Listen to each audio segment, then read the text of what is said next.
Last time on the 31 Nights of Halloween Horror Never-Ending Nightmares, Korean name mispronunciations, and of course, ghosts being dicks. Because, you know, that's what ghosts do, obviously.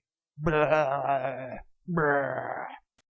Hello everybody and welcome back to another episode of the 31 Nights of Halloween Horror Never-Ending Nightmares. Blah. So after the seriousness of the last two episodes, you know, especially Whispering Corridors 3, Wishing Stairs, that was really dark and really serious tone. I thought I'd shake it up and get something a little bit more ridiculous, a little bit more fun, and we're gonna deal with cheerleaders, man. Cheerleaders. We all love watching cheerleaders get killed, right? Right?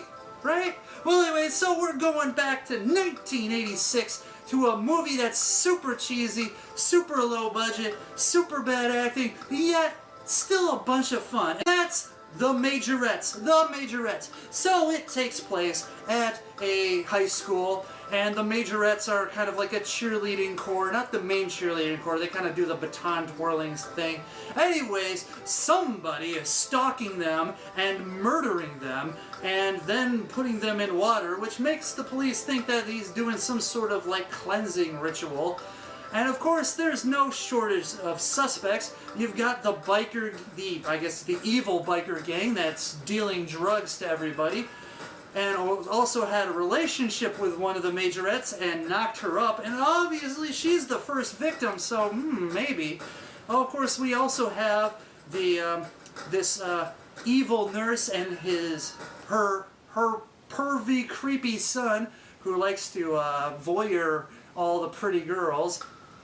And she has a plot to kill her, the people she's working for, so that she can get their inheritance. Apparently, the old lady put her in the will or something. I don't know. And you know, then you've got just everybody else in town, basically. So it's one of those interesting, multifaceted plot lines that kind of turns into a little bit of a revenge action flick toward the end, with car explosions and gunfire.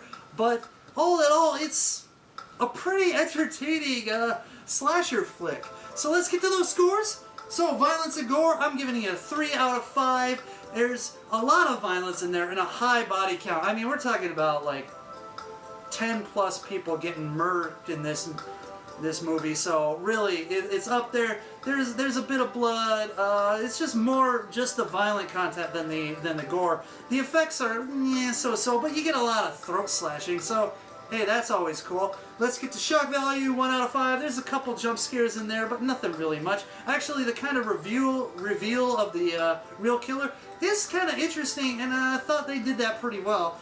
So 1 out of 5. Plot, 3 out of 5. The multifacetedness and the kind of twist toward the end, I think, brought the score up. Otherwise, it was going to be just an average slasher / action flick, I guess, that they made into the end.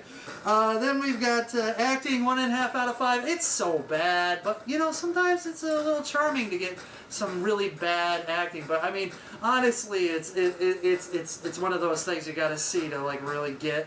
It's bad though. So nudity, we've got 2 out of 5. You know, there are a lot of titties in this movie, but they're pretty fleeting. So I mean, I couldn't get it like any more than that. But still, they did it because it's an 80s slasher flick. It's a law that there has to be tits in an 80s slasher flick, right? Okay, so now we're getting to my enjoyment factor. Solid 3 out of 5. It's one of those popcorn movies. You just sit, watch, and enjoy. Kind of check out a little bit, even though there is a little mystery element going on and the little twist ending.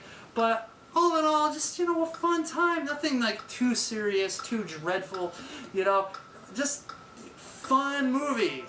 And then what brings me to my overall impressions, which is 2.5 out of 5. Really, there's not much there to bring it above the regular slasher fare. So, all in all, it's just pretty average. Average effects, poor acting, but an interesting plot. And it does the job, so it's entertaining. So that averages out to 2.3 out of 5. So there you have it, The Majorettes. Cute girls being stalked, murdered, getting naked. You've got a psychotic biker gang, and crazy nurse. I mean, and oh yeah, perverted peeping Tom. I mean, you know, a lot for an 80s movie. Maybe more violence and more nudity. Okay, I guess you got that. You got me. So I'm thinking about maybe doing the next couple in the same theme. However, I'm going to be really strapped for time on Monday night. I've got to work until 11 p.m., which gives me not much time because then I have to work in the morning on Tuesday. So if I want 8 hours of sleep, I have 1 hour to watch a movie and make a review, edit it, and put it up on YouTube. So I don't know what I'm going to do, if I'm going to do anything quite like that. I've been also thinking about talking about something that's been bothering me, and it does involve horror, so maybe I'll do that. But anyways, perhaps tomorrow it'll be Satan's Cheerleaders, or what was that? Cheerleader Massacre, which was supposed to be Slumber Party Massacre 4 or 5 or something like that. I don't know. Anyways, until then, people, you guys stay scary and cheesy. Cheesy and scary. I mean, yeah, okay. I'm crazy, man. Sip.